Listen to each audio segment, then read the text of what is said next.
Battlefield is back. We all knew it, but it's finally confirmed. The reveal trailer for Battlefield 2042 has been released and players are eager to jump back in and wingsuit their way across the warzone on October 22nd. The trailer was non-stop action and directly catered to longtime fans of the Battlefield sandbox. 2042 seems to finally be leaning into what we've always loved about the series. Big, bombastic, classic only in Battlefield moments. DICE are clearly aware of who they're trying to communicate to, and they even went as far as to try and recreate some viral Battlefield moments in their trailer. Now that is what I call talking to your captive audience. This first trailer was all about spectacle over raw gameplay detail, but it's that oh so special Battlefield flavoured spectacle that we live for. I put that on everything. Stuff like densely populated maps with up to 128 players on next-gen consoles. Sorry, still only 64 on last-gen. Pah! How 2014 of them. There's new dynamic weather effects to showcase Battlefield's infamous destruction and add to it with in-match events like rocket launches and sandstorms. All-out vehicle warfare with tanks, helicopters, ATVs and jets, squad-based combat with different specialist roles, and also robot dogs, hovercrafts, giant Wizard of Oz tornadoes, and, you know, the usual throw ideas at the wall and see what sticks. But don't worry, we won't leave you hanging. For all the information not revealed in the trailer, we're here for you. Now, first of all, there's no plans for a direct campaign in Battlefield 2042. I know, Black Ops 4 was an astounding success worthy of replicating, right?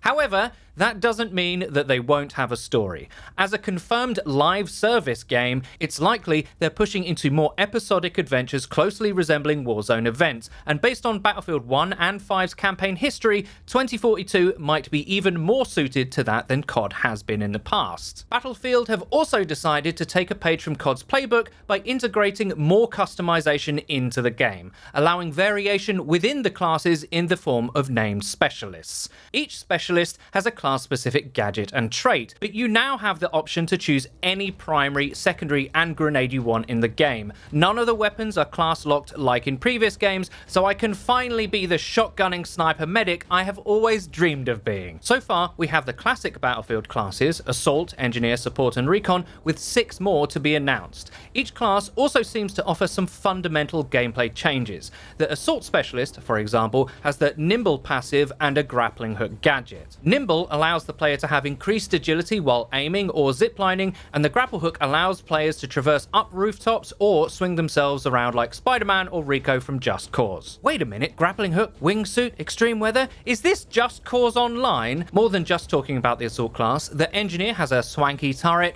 Recon has a controllable and automatic drone which can spot enemy players, and the Medic has a reviving dart which looks like something straight out of Overwatch. Well, that does make sense. This is the future after all, and this near future world of Battlefield 2042 certainly does need more heroes. Sorry, I couldn't help myself. Customization doesn't just stop at the specialist though, as now you can customize your weapons on the go, meaning you can use an ACOG scope for some long range shooting, but when things are getting up close and personal, you can change your scope for a red dot, or even slap an underbarrel shotgun on there. It looks like Battlefield 2042 is offering a dynamic and constantly changing gameplay experience with the addition of on-the-go customization, and this is only further showcased with Battlefield's new maps. 2042 boasts the biggest maps seen in any Battlefield game, with unique level-changing events altering how the map plays. For instance, Kaleidoscope, set in South Korea, seems to be the level affected by the barrage of tornadoes, so you don't have to just fight against enemy players, but you also have to make sure you don't get your head bashed in by a flying crate. If that wasn't enough, this level also has zip lines to navigate up different floors of the buildings, and amphibious vehicles to traverse through the canals.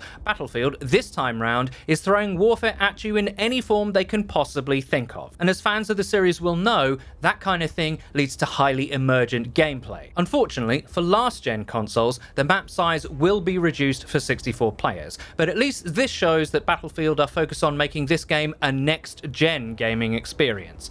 With 128 players on next-gen consoles, Battlefield are making sure that the matches feel as explosive and as as distinctly Battlefield as possible, but to make sure that you're not left with 15 versus 15 on a dauntingly massive map, they've even introduced bots this time around. In a game which benefits from large-scale warfare, this makes sense to pad the matches with as many things to shoot as possible. If the AI are as dumb as me on an ATV, then I'm all here for it. Speaking of ATVs, this time round, you can go to specific vehicle drop points and have vehicles dropped into the battlefield spontaneously. We don't know exactly how this will function yet, but it's good to know that if you're being pinned down by a tank, then you can go and get your own tank dropped in from some kind of arms-dealing Santa Claus. Now let's talk about everything not present in the trailer. This is where news gets a little bit more, dicey. Battlefield seems fairly adamant that they are not doing a battle royale. It's fine, I'm not upset. They do have something coming out called Hazard Zone, which boasts high-stakes combat encounters on changing maps that you squad up and jump into. It sure sounds a lot like a BR from the description on the website, but alas, we must wait until July 22nd for any news on their new secret love letter to the fans mode. I'm just putting this out there, guys. This fan in this chair happens to love BRs, just saying. But at the moment, we vaguely, resistantly understand their reasoning. Design director Daniel Berlin said, "We're going to put all that emphasis and all those resources into building depth in the multiplayer, because that's what we do best."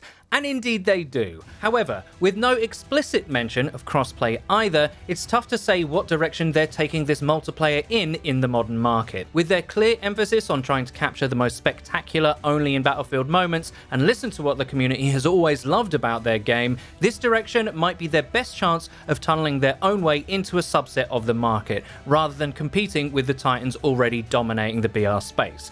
An original song is better than a cover. Am I right? So guys, that's all the vital info you need, both what DICE showed us in the trailer and what is important by omission. No BR, that still shocks me, but hey, Warzone followed Modern Warfare in March, almost 5 months after the release of the main game, so we can still hold out some vague hope. The gameplay reveal is out on the 13th as well, so we'll be covering that as in-depth as we can too. Let me know what you think about this reveal in the comment section down below, and if you enjoyed this video, please do consider leaving a like. It really helps us out, and we can't wait to see you guys next time.